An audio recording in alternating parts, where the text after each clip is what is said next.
সুপ্রিয় দর্শক, বাংলাদেশ টেলিভিশনের নিয়মিত আয়োজন ফ্যাসিবাদের দিনলিপি অনুষ্ঠানে আপনাদের সবাইকে স্বাগত জানাচ্ছি। আপনাদের সঙ্গে আছি আমি সাঈদ খান। আলোচনার জন্য আমার সঙ্গে আছেন দুজন অতিথি। আমার ডান দিকে রয়েছেন নাসির উদ্দিন নাসির, বাংলাদেশ জাতীয়তাবাদী ছাত্রদলের কেন্দ্রীয় সংসদের সাধারণ সম্পাদক। আর একজন অতিথি রয়েছেন নেত্র নিউজের বাংলা বিভাগের প্রধান কবি রহমান মুফিজ। দুজন অতিথির মুখ থেকেই ফ্যাসিবাদ নিয়ে শুনব। কোনো শাসক যখন জনগণের মৌলিক অধিকার কেড়ে নেয় তখনই ঘটে গণবিপ্লব। 69, 90 এবং 24-এর অভ্যুত্থান তাই বলে। ফেরাউন, হিটলার, মুসোলিনি, স্ট্যালিন, ইদি আমিন, শেখ মুজিব, শেখ হাসিনা এবং সাম্প্রতিক সময়ের বাশার আল আসাদ পৃথিবীর ইতিহাসে অত্যাচারীর প্রকৃষ্ট উদাহরণ। মানবজাতির ক্যালেন্ডারের পাতাকে রক্তাক্ত করা দেশ বিদেশের এই শাসকরা জেনে গেছেন অত্যাচারের ফলাফল কী হতে পারে। এই অনুষ্ঠানের মাধ্যমে আমরা তুলে ধরি আওয়ামী লীগের 16 বছরের দুঃশাসন। বিভিন্ন আলোচনার মাধ্যমে আমরা চিহ্নিত করব গত সরকারের স্বৈরাচারী ও ফ্যাসিবাদী নীতির ধরন। এর মাধ্যমে আমরা খুঁজে বের করবার চেষ্টা করব নাগরিক অধিকার নিশ্চিতের পথ, যাতে ভবিষ্যতে আর কোনো শাসক নাগরিক স্বাধীনতাকে লঙ্ঘনের সাহস না পায়। দর্শক, আজ 2 ফেব্রুয়ারি 2025। গত 16 বছরের শুধুমাত্র এই দিনটিতে কি কি ঘটেছিল অতিথিদের সঙ্গে আলোচনার আগে বিভিন্ন গণমাধ্যম থেকে সংগৃহীত কিছু সংবাদের শিরোনাম দেখে আসি। 2009 স্ত্রীকে খুনের অভিযোগের পরও চাকরি যায়নি, গ্রেপ্তার হননি, কারণ তিনি পুলিশ কর্মকর্তা। 2010 স্কুল বন্ধ করে শিক্ষক কর্মচারী নেতাদের ভুরিভোজ। জাতীয় স্বাস্থ্যনীতির পরিবর্তে চিকিৎসা নীতি দেওয়া হচ্ছে, সংবাদ সম্মেলনে অভিযোগ। 2011 নিয়ম না মেনে পুরানো জাহাজ আসছে, মানা হয়নি, আন্তঃবর্জ্য চলাচল বিষয়ক নীতি, আদালতের নির্দেশ অমান্য। খালেদাকে আসামি করে মামলা, আড়িয়াল বিল এলাকায় অভিযান, আটক 25। 2012 লক্ষ্মীপুরে গুলির আগেই পালিয়েছেন ম্যাজিস্ট্রেট। এনএসআইয়ের উপসহকারী পরিচালক ডিএডি পদে ছাত্রলীগের 37 জন। 2013 বেড়েছে চাল, ডাল, রসুন, আদার দাম। 2014 প্রতিদিন গড়ে একটি বিচার বহির্ভূত হত্যাকাণ্ড। উত্তরা ফ্ল্যাট প্রকল্প জিম্মি করে রেখেছে এনা প্রপার্টিজ, হতাশ 500 গ্রাহক। 2015 কেউ দায়িত্ব নিতে চাইছেন না, খালেদা জিয়ার কার্যালয়ের বিদ্যুৎ, মোবাইল ও ইন্টারনেট সংযোগ বন্ধ করা নিয়ে ধোঁয়াশা। জনগণের টাকায় উল্লাস বন্ধের নির্দেশ এনার্জি রেগুলেটরি কমিশন। 2018 কালো তালিকায় ঠিকাদারি কাজ করছেন। ফেসবুকে প্রশ্নপত্র, মন্ত্রীর অস্বীকার। 2019 বাংলাদেশ ব্যাংকের অর্থ চুরি, 3 বছর পর যুক্তরাষ্ট্রের আদালতে মামলা, তদন্ত রিপোর্ট প্রকাশ করেনি, অভিযোগপত্র দেয়নি CID. Govt housing project encroaches on Uttara water body, environmental experts show concerns। 2020 কোথাও বাড়াবাড়ি, কোথাও দর্শক, কোথাও সহযোগী অবস্থানে পুলিশের ভূমিকা। ঢাকা সিটি নির্বাচন, ভোটের দিন গুরুতর আহত সাংবাদিক সুমনকে হাসপাতালে গিয়ে হুমকি, আওয়ামী লীগ সমর্থিত নির্বাচিত councillor. Taposh wins, Atiq clears amid intimidation, rigging. 2021 দুর্নীতির ডিপো স্বাস্থ্য মন্ত্রণালয়, 32 কোটি টাকা জলে, প্রকল্প বাতিল, চালু হওয়ার আগেই খরচ। লাঠি হাতে নিজে কেন্দ্র দখলে নামেন councillor Anwar. 2022 trade deficit widens to $15.62 billion in July to December। 2023 software technology পার্কে এখন রিসোর্ট। এমন ভোটাশূন্য কখনো দেখিনি, 3.5 ঘন্টায় 7 ভাগ কাস্ট। ইরেগুলারিটিস, লো টার্নআউট, মারবা ইলেকশনস, নো সিসিটিভি মনিটরিং। শুরুতেই যাচ্ছি ছাত্রদলের সাধারণ সম্পাদক নাসির উদ্দিন নাসির, আপনার কাছ থেকে একটু শুনতে চাই। আমরা একটি সংবাদের শিরোনামে দেখলাম এনএসআইয়ের উপসহকারী পরিচালক নিয়োগ পেয়েছেন 37 জন ছাত্রলীগ নেতাকর্মী। এই নিয়োগপ্রাপ্তদের কাছে রাষ্ট্রের গোপন তথ্য কতটা নিরাপদ? এই মুহূর্তে তাদের অপসারণ প্রয়োজন আছে বলে আপনি মনে করেন কিনা? আমরা 5 আগস্ট পরবর্তী সময়ে বিভিন্ন গণমাধ্যমে অথবা আমাদের বাংলাদেশ জাতীয়তাবাদী ছাত্রদলের বিভিন্ন সভা সমাবেশে আমরা যেটি বারবার বলার চেষ্টা করেছি সেটি হচ্ছে গত 15.5 বছর ধরে আওয়ামী লীগদের দুঃশাসন, অপশাসন, দুর্নীতি এবং একটি ভোটারবিহীন যে 3টি জাতীয় নির্বাচন অনুষ্ঠিত করেছিল, প্রত্যেকটি জাতীয় নির্বাচনের আগে সেই খুনি সংগঠন, যেই সংগঠন ইতিমধ্যে সন্ত্রাস বিরোধী আইনে নিষিদ্ধ হয়েছে, সেই সংগঠনের মোটা সংখ্যক অনেক সংখ্যক সন্ত্রাসীকে বিভিন্ন পদে নিয়োগ দেওয়া হয়েছিল। আমরা আপনাকে একটু স্মরণ করে দিতে চাই, সেটি হচ্ছে আওয়ামী লীগের একদম হচ্ছে যখন এই 2008 পরবর্তী সময় শাসন পরিচালিত হচ্ছিল, তখন আওয়ামী লীগের ঘনিষ্ঠ এসটি ইমাম ঢাকা বিশ্ববিদ্যালয় টিএসসি প্রাঙ্গণে জগন্নাথ বিশ্ববিদ্যালয়ের একটি সবাই বলেছিলেন যে বিশেষ করে বিসিএস প্রশাসন পরীক্ষায় তিনি বলেছিলেন যে তোমরা শুধুমাত্র হচ্ছে এমসিকিউ পরীক্ষায় পাশ করে আসো, বাকি সবকিছু আমি দেখব। এই যে একটি বড় পরীক্ষার বিষয়ে তিনি পাবলিকলি যে বক্তব্য পেশ করেছেন বা স্বীকারোক্তি দিয়েছেন, এটি দ্বারাই প্রমাণিত হয় যে গত 15.5 বছর ধরে যে বিভিন্ন সেক্টরে, বিভিন্ন চাকরিতে অথবা সরকারের বড় বড় গুরুত্বপূর্ণ পদে, এবং আপনি যেটি বলেছেন এনএসআই এর মতো একটি স্পর্শকাতর একটি ডিপার্টমেন্টে যেভাবে খুনি সংগঠন ছাত্রলীগের বিভিন্ন পর্যায়ে নেতাকর্মীদেরকে যে গণহারে নিয়োগ দেয়া হয়েছে বিভিন্ন যাচাই বাছাই ব্যতীত, সেটি খুবই আশঙ্কাজনক। এবং 5 আগস্ট ছাত্র জনতার গণ অভ্যুত্থান পরবর্তী সময়ে এখনকার যে অন্তর্বর্তীকালীন সরকারের বিরুদ্ধে যেরকম ষড়যন্ত্র চলছে, বিশেষ করে কয়েকদিন পরে যে আন্দোলনের নামে রাস্তা বন্ধ করে দেওয়া, দাবি আদায়, মনে হচ্ছে যে এই সরকার একটি দাবি আদায়ের একটি কারখানায় পরিণত হয়েছে। এবং সেই জায়গাটি অত্যন্ত গুরুত্বপূর্ণ যে এই গত 15.5 বছর ধরে যে নিয়োগগুলো হয়েছে অথবা বিভিন্ন ডিপার্টমেন্টে যারা কাজ করছে, সেই ব্যক্তিগুলো কিন্তু এখনো আওয়ামী লীগের দোসর রয়ে গেছে। এবং নাসির, এখানে আমি আপনার সাথে আরেকটু যোগ করি। আমরা 2-3 দিন আগে দেখলাম যে গণমাধ্যমে ফালাও করে প্রচার হয়েছে যে এই ছাত্র জনতার যে এই গণ অভ্যুত্থানের আন্দোলনে শিক্ষার্থীদের হত্যার দায়ে আওয়ামী লীগের যে পরিকল্পনাকারী যারা রয়েছেন এবং শীর্ষ মাফিয়া রয়েছেন, তারা জেলখানায় আটকে আছেন এবং জেলখানায় বসে তারা প্রস্তুত হওয়ার জন্য গোপন চিঠি দিয়েছেন টিস্যু পেপারে লিখে।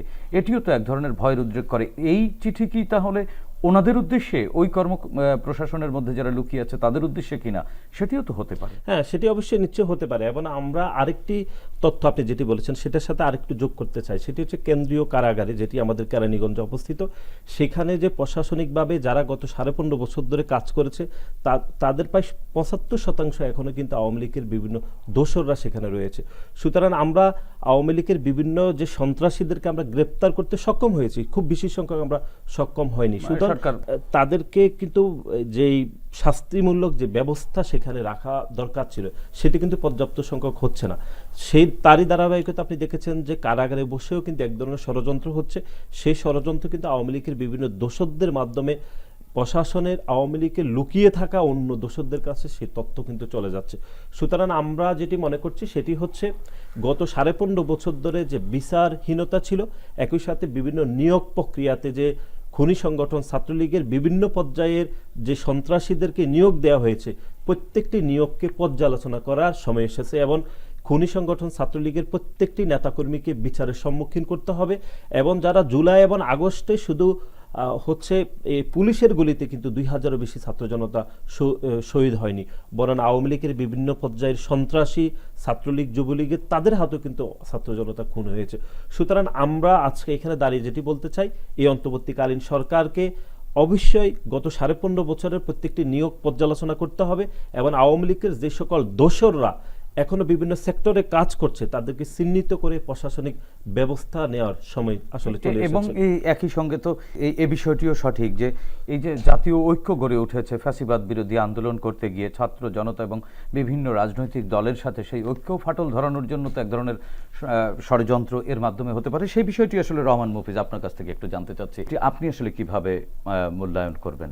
পতিত স্বৈরাচার বা ফ্যাসিস্ট সরকারের যেসব অনুগত কর্মচারী কর্মকর্তারা এখনো আছেন বা নতুন করে তাদেরই লোকজন এখনো আছেন, তাদেরকে তো বের করে দেওয়া হয়নি। বদলি বা পোশাক বদল তো আসলে কোনো শাস্তি হতে পারে না।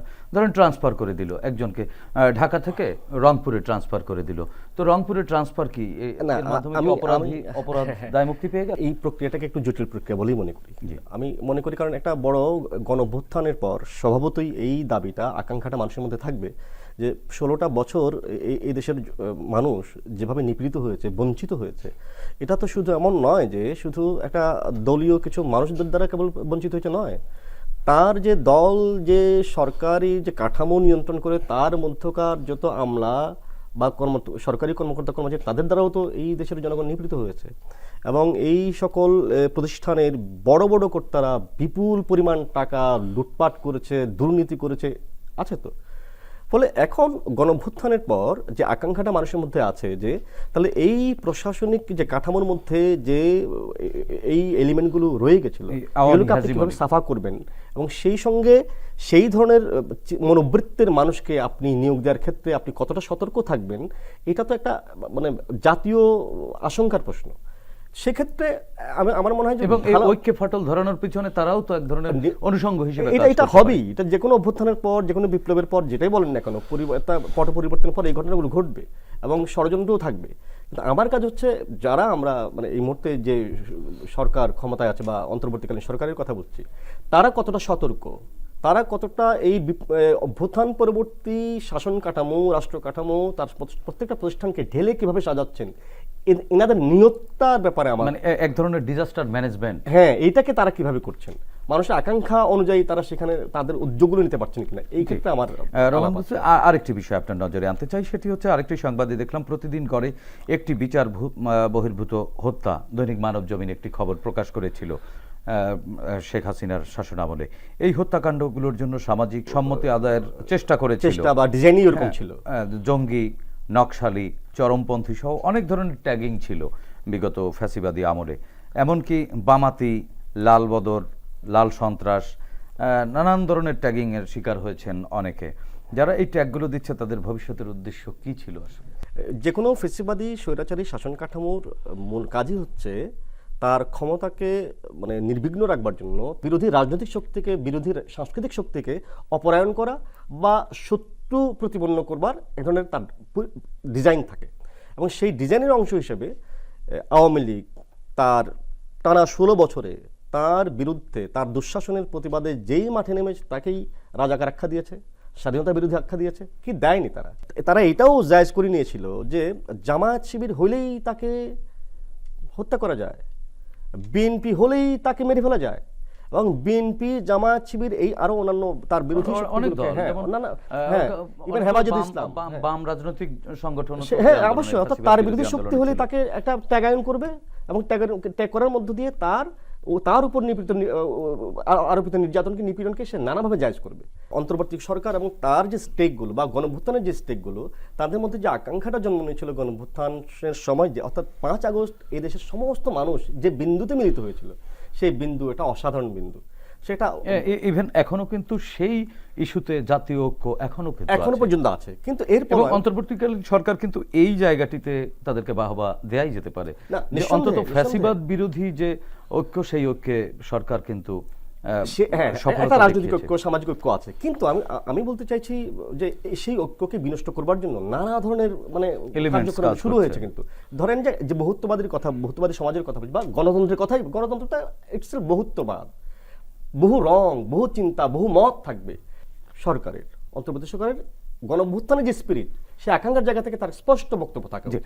আপনার কাছ থেকে শুনবো নাসিরউদ্দিন নাসির, এই ইস্যুতে ছোট্ট করে একটু জানতে চাচ্ছি, সেখানে রাজনৈতিক দল হিসেবে অনেকগুলো দল কিন্তু এই ফ্যাসিবাদ বিরোধী আন্দোলনে একেবারে কাঁধে কাঁধ মিলিয়ে অংশ নিয়েছে এবং তাদের প্রচুর রাজনৈতিক দলের কর্মীরা মারা গেছেন, সাধারণ মানুষ মারা গেছেন, আমরা শ্রমিকদেরকে মরতে দেখেছি এই হাসিনা বিরোধী মুভমেন্টে। সেখানে কি আসলে কোনো শূন্যতা বা কোনো গ্যাপ সৃষ্টি হয়েছে? আপনার কাছে কি মনে হয়? 5 আগস্ট ছাত্র জনতার গণ অভ্যুত্থান পরবর্তী সময়ে আমরা দেখেছি বিভিন্ন বিষয়ে অংশীদারদের মধ্যে এক ধরনের সামান্য মতভেদ তৈরি হয়েছে, মতভেদের জায়গা থেকে একটু বিভেদ তৈরি হয়েছে, কিন্তু এটি হওয়া কোনোভাবে কাম্য না বলে আমরা মনে করছি। কোনোভাবে ভিন্নমত থাকলেও সেটি যেন বিভেদ তৈরি না হয়, সেজন্য প্রত্যেকটি অংশীদারকে, বিশেষ করে এখনকার যারা অন্তর্বর্তীকালীন সরকার রয়েছে, তাদেরকেও অনেক বেশি দায়িত্বশীল ভূমিকা পালন করতে হবে এবং বিশেষ করে যে বৈষম্য বিরোধী ছাত্র আন্দোলনের প্ল্যাটফর্ম থেকে সকল অংশীদার এই প্ল্যাটফর্মকে মেনে আন্দোলনটি করেছে, তাদের অনেক বেশি ভূমিকা রাখতে হবে বলে দায়িত্বশীল হতে হবে। মানে ছাত্রদল তো বড় একটা স্টেক হোল্ডার ছিল এই আন্দোলনে। আমরা দেখেছি ছাত্রদলের প্রচুর নেতাকর্মী সারা দেশে মরেছে, শুধু ঢাকায় না। আমরা ওয়াসিম আকরামের মতো মানুষকে আমরা দেখেছি চট্টগ্রামে কিভাবে বুক চেতিয়ে বন্দুকের নলের সামনে দাঁড়িয়েছিল, রুখে দিয়েছিল। সেক্ষেত্রে ছাত্রদলের কোনো কর্মকাণ্ডে কি আপনারা কি কোনো বিব্রত হন কিনা? এই গণ অভ্যুত্থান পরবর্তী সময়ে আমাদের কিছু নেতাকর্মী খুব সামান্য পরিসরে ভুল ত্রুটি করছে, সেটি আমরা কোনোভাবে অস্বীকার করছি না, কিন্তু সেই ভুল ত্রুটির বিপরীতে আমরা বাংলাদেশ জাতীয়তাবাদী ছাত্রদল কিন্তু শক্ত অবস্থান গ্রহণ করছি, সেটি খুবই ফ্যাক্ট এবং এটি খুবই গুরুত্বপূর্ণ। আপনারা কি মবের শিকার হচ্ছেন কোনো এবং আমরা মনে করছি এই জুলাই গণ অভ্যুত্থান পরবর্তী সময়ে বাংলাদেশ জাতীয়তাবাদী ছাত্রদলের বিরুদ্ধে এক ধরনের প্রোপাগান্ডা তৈরি হচ্ছে বিভিন্ন মাধ্যম থেকে, আমরা সেটি বলছি না, সেই প্রোপাগান্ডাতে অনেকে শরিক হচ্ছেন এবং এই যারা জুলাই এবং আগস্টের গণ অভ্যুত্থানে পরাজিত প্যাসিস্ট শক্তি তারা যেরকম এই প্রোপাগান্ডাতে অংশগ্রহণ করছে, সাথে সাথে গণ অভ্যুত্থানের অংশীদার কিছু কিছু পক্ষ বাংলাদেশ জাতীয়তাবাদী ছাত্রদলের নামে এটি হয়তো বুঝে অথবা না বুঝে করছে। আমরা মনে করছি যে আমরা যেটি একটু আগেও বললাম সেটি হচ্ছে যে আমাদের অংশীদারদের মধ্যে কোনো বিভাজন আমরা চাই না এবং আমাদের দলের পক্ষ থেকে বিশেষ করে আমাদের দলের ভারপ্রাপ্ত চেয়ারম্যান জনাব তারেক রহমান বহুবার গণমাধ্যমে বলেছেন এই অন্তর্বর্তীকালীন সরকারকে সহযোগিতা করতে হবে। আপনারা একেবারে এরকম যারা বিচ্যুত হয়েছে তাদের ব্যাপারে খুব কঠোরভাবে ব্যবস্থা নিয়েছেন আপনারা। সুতরাং আমরা মনে করছি অন্তর্বর্তীকালীন সরকার বা অন্তর্বর্তীকালীন সরকারের যারা স্টেক হোল্ডার হিসেবে রয়েছে তাদেরকে আমরা সর্বাত্মক সহযোগিতা করছি, কিন্তু তার বিপরীতে আমরা সেভাবে যে পাল্টা যেরকম আমরা ইতিবাচক একটি পদক্ষেপ গ্রহণ করার বিষয় সেটি আমরা পাচ্ছি না। তারপরে আমরা আশাবাদী, আমরা মনে করছি অন্তর্বর্তীকালীন সরকার যেন মবের শিকার না হয়, এই অন্তর্বর্তীকালীন সরকার প্রক্রিয়াগুলোকে এগিয়ে নেবে, একই সাথে সাথে জনগণের আরেকটি সংবাদের শিরোনামের বিষয়ে আপনার কাছ থেকে একটু আলোচনা শুনবো। সেটি হচ্ছে যে এমন ভোটার শূন্য কখনো দেখিনি, 3.5 ঘন্টায় 7 ভাগ ভোট কাস্ট হয়েছে। দৈনিক মানবজমিন এটি একটি খবর প্রচার করেছিল 2024 সালের নির্বাচনের পরপরই। আমরা জানি যখন আর্যদের শত্রু হিসেবে ইহুদিবাদ নিধন চরম আকারে, তখনও ক্লাসিক্যাল ফ্যাসিস্টরা প্রচুর জনপ্রিয় ছিল তাদের দেশে, বিশেষ করে হিটলারের ন্যাশনাল সোশ্যালিজমের আসন সংখ্যা কিন্তু সেটি প্রমাণ করেছিল। জার্মানিতে তখন হিটলার কিন্তু নির্বাচন দিলে বিপুল জনপ্রিয়তা পেতেন এবং প্রচুর আসন পেতেন। কিন্তু আমরা শেখ হাসিনা সরকারের ক্ষেত্রে আমরা ভিন্ন দৃশ্য দেখেছি। শেখ হাসিনা ধীরে ধীরে অজনপ্রিয় হয়ে মানুষের কাছ থেকে ছিটকে পড়েছিলেন। তিনি যদি ফ্যাসিস্টই হন, ছিটকে পড়বার কারণ কি, পিছিয়ে পড়বার কারণ কি ছিল? প্রথম বিশ্বযুদ্ধের পরে জার্মানিতে যে একটি ইকোনমিক্যাল ক্রাইসিস তৈরি হয়েছিল, পুরো জার্মানির অর্থনৈতিক ব্যবস্থা এটি একটি বাজে দৃষ্টান্ত স্থাপন হয়েছিল এবং একই সাথে প্রথম বিশ্বযুদ্ধ পরবর্তী সময়ে যে প্রথম ভার্সাই চুক্তি হয়েছিল সেখানে জার্মানি জাতিকে এক ধরনের অপমানজনকভাবে এই চুক্তিতে অন্তর্ভুক্ত করা হয়েছিল। তার বিপরীতে যে হিটলারের যে নাজি পার্টি, সে নাজি পার্টি কিন্তু ওই দেশের জনগণকে একটি আশাবাদ প্রকাশ করেছিল ফ্যাসিস্ট হয়েও যে অর্থনৈতিক ব্যবস্থাকে সংস্কার করবে। একই সাথে প্রথম ভার্সাই চুক্তিতে জার্মানিদেরকে যে একটি অপমানজনক অধ্যায় রচিত হয়েছিল চুক্তিতে অন্তর্ভুক্ত করে জোর করে, সেগুলো উতরে জার্মানিকে একটি উন্নত জায়গায় নেওয়ার প্রতিশ্রুতি দিয়েছিল। কিন্তু তার বিপরীতে আমরা যদি দেখি বাংলাদেশে যে আওয়ামী লীগ গত 15.5 বছর ধরে যে প্যাসিবাদ তৈরি করেছিল, শুধু এটি এই 15 বছরের ধরে নয়, বরং আমরা যদি দেখি এই স্বাধীনতার আগে অর্থাৎ 1970 সালে যে একটি পাকিস্তানের প্রথম সাধারণ নির্বাচন অনুষ্ঠিত হয়েছিল, সেই সাধারণ নির্বাচনে বাসানের ন্যাপ পার্টি কিন্তু অংশগ্রহণ করে নাই। তার বিপরীতে আমরা দেখেছি আওয়ামী লীগ অনেক সংখ্যক ভোট নিয়ে এই অঞ্চলে তারা সংখ্যাগরিষ্ঠিত হয়েছিল। সেই নির্বাচনকে যদি আপনি একটা দৃষ্টিতে দেখেন, এর পরবর্তী সময় আপনি যদি দেখেন স্বাধীন বাংলাদেশে 1973 সালের প্রথম আপনি যদি নির্বাচন থেকে শুরু করে এই 2024-এর যে একটি আমিরামি নির্বাচন, যেই কয়টি নির্বাচনে আওয়ামী লীগ অংশগ্রহণ করেছে প্রত্যেকটি নির্বাচনে কিন্তু আওয়ামী লীগ খুবই অজনপ্রিয় হয়েছিল এবং যেটি 2014 সালের একটি বিনা ভোটের নির্বাচন, 2018 সালে নিশিরাতের নির্বাচন এবং 2024 সালের আমিরামি নির্বাচন এবং 1973 সালে স্বাধীন বাংলাদেশের প্রথম যে ভোট ডাকাতি হয়েছিল, প্রত্যেকটি নির্বাচনে কিন্তু আওয়ামী লীগ মিল হয়েছিল। সুতরাং বাংলাদেশের মানুষ এবং আওয়ামী লীগ কখনো একই সূত্রে আবদ্ধ ছিল না এবং আওয়ামী লীগ এই রাজনীতির দলটি কখনো, যেমন হিটলার তার জাতিকে শ্রেষ্ঠ জাতি হিসেবে প্রতিষ্ঠিত করতে চেয়েছিলেন, শেখ হাসিনা কি ওরকম কিছু চাননি? না, শেখ হাসিনা জনগণকে বাদ দিয়ে নিজের স্বার্থকেই প্রাধান্য দেওয়া অন্যতম কারণ ছিল। সেটাই তো ছিল, শুধু এটি শেখ হাসিনা না, বরং আমরা মরহুম শেখ মুজিবুর রহমানের ওই যে 1973 সালের যে জাতীয় নির্বাচন থেকে শুরু করে 2024 সালের যে আমিরামি নির্বাচন, এই প্রক্রিয়ার মধ্যে যতগুলো নির্বাচন হয়েছিল প্রত্যেকটি নির্বাচনে বাংলাদেশের মানুষ বুঝতে পেরেছে যে এই আওয়ামী লীগ যে দুঃশাসন অপশাসনকে অনেক বেশি দীর্ঘায়িত করতে চেয়েছে, মানুষের ভোটাধিকারকে তারা হরণ করতে চেয়েছে এবং একই সাথে গত 15.5 বছর ধরে যে আওয়ামী লীগ যে প্যাসিবাদ তৈরি করেছিল, সেই প্যাসিবাদের সবচেয়ে ভিকটিম ছিল এদেশের সাধারণ মানুষ। সেই জায়গা থেকে আমরা মনে করছি যে আওয়ামী লীগ এবং নির্বাচন এবং জনপ্রিয়তা কখনো একই সূত্রে কখনোই ছিল না। জি, আপনার কাছ থেকে শুনবো। রহমান মফিজ, আপনিও কি তাই মনে করেন? ফেসিবাদ একটা প্রবণতা, মতাদর্শ না। এই প্রবণতা একজন সমাজতন্ত্রের উপরও ভর করতে পারে।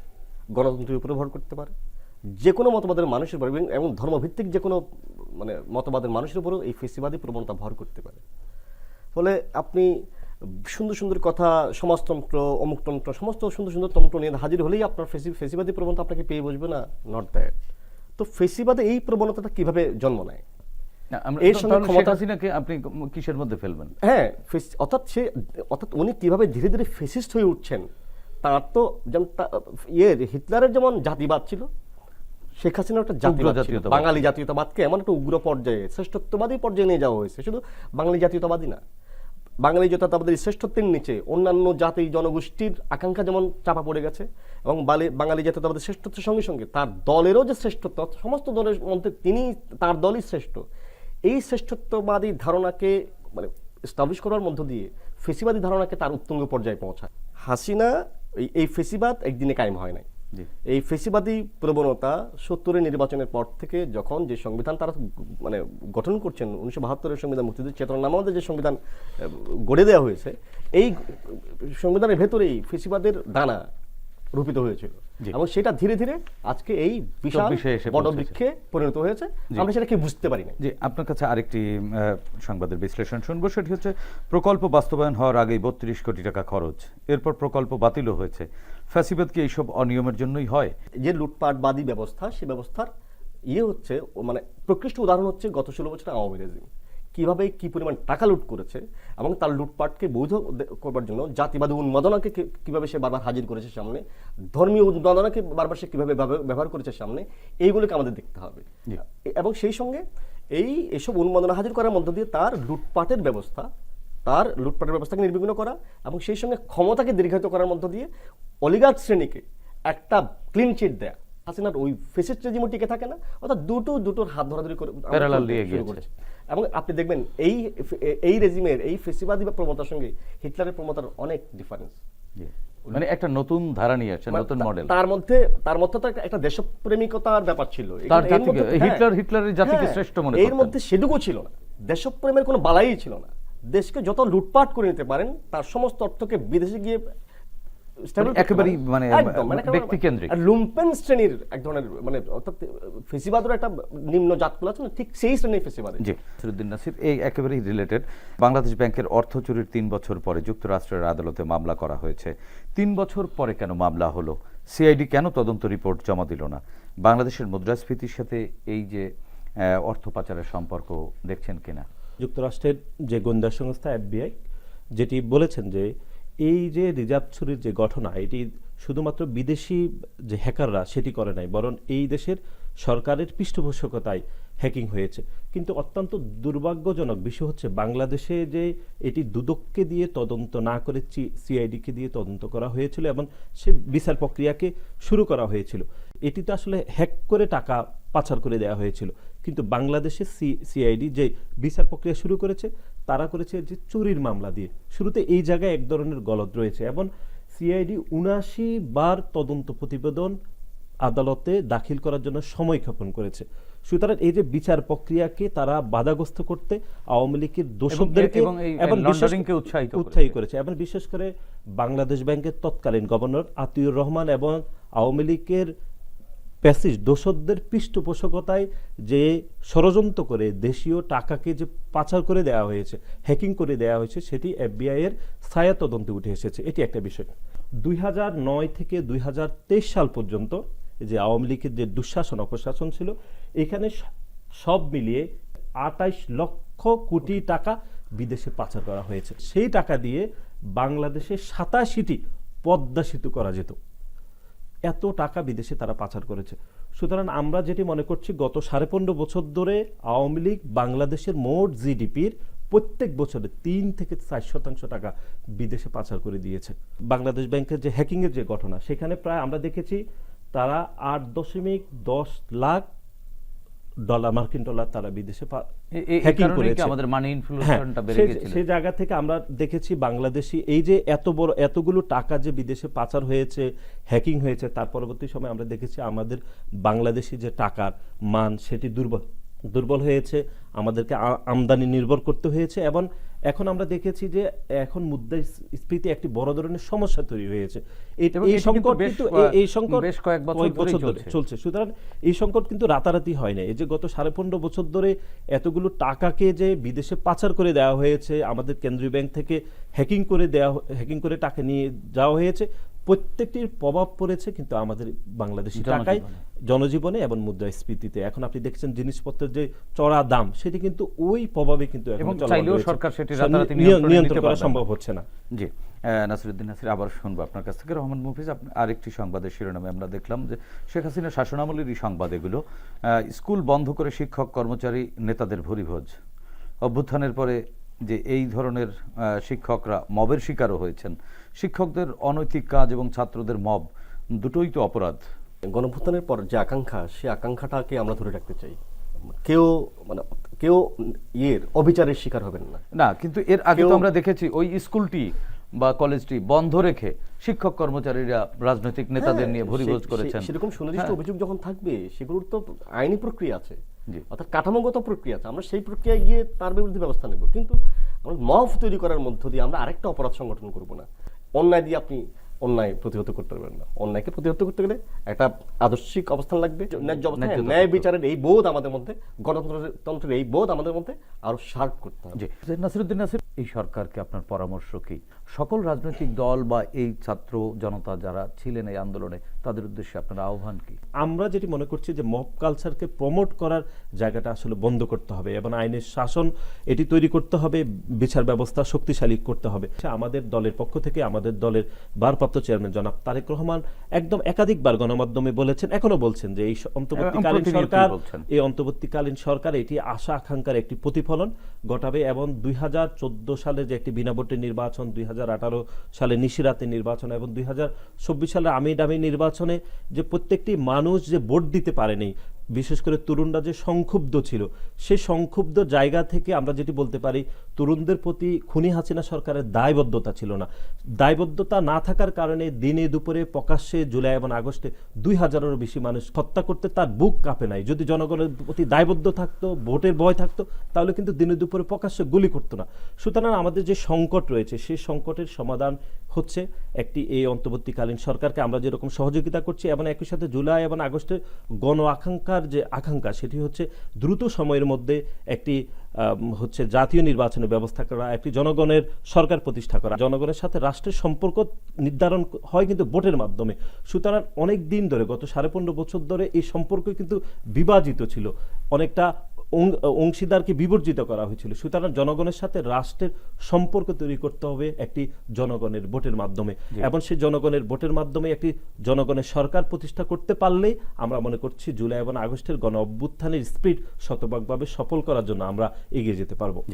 ধন্যবাদ নাসিরউদ্দিন নাসির এবং ধন্যবাদ রহমান মুফিজ, আপনাদের দুজনকেই। প্রিয় দর্শক, 36 জুলাইয়ের গণ অভ্যুত্থানের মাধ্যমে ছাত্র জনতা এ মাটির গর্ভে যে নতুন আলো প্রবেশ করিয়েছে, তা ধরে রাখবার দায়িত্ব শুধু সরকারের একার নয়, আমাদেরও। বিভিন্ন স্থানে ঘটে যাওয়া মব ভায়োলেন্স, মব জাস্টিস ফ্যাসিবাদী সংস্কৃতিরই অংশ। সুশাসনের প্রয়োজনে দীর্ঘদিনের চর্চিত এই ফ্যাসিবাদী সংস্কৃতি থেকে বেরিয়ে এসে আইনের আশ্রয় নিতে হবে আমাদের। আসুন আমরা সবাই সুনাগরিকের পরিচয় দেই, ফ্যাসিবাদকে রুখে দেই। দর্শক, দেখা হবে আগামী পর্বে নতুন অতিথিদের সঙ্গে। ততক্ষণ পর্যন্ত ভালো থাকুন, সুস্থ থাকুন, বাংলাদেশ টেলিভিশনের সঙ্গেই থাকুন। খোদা হাফেজ।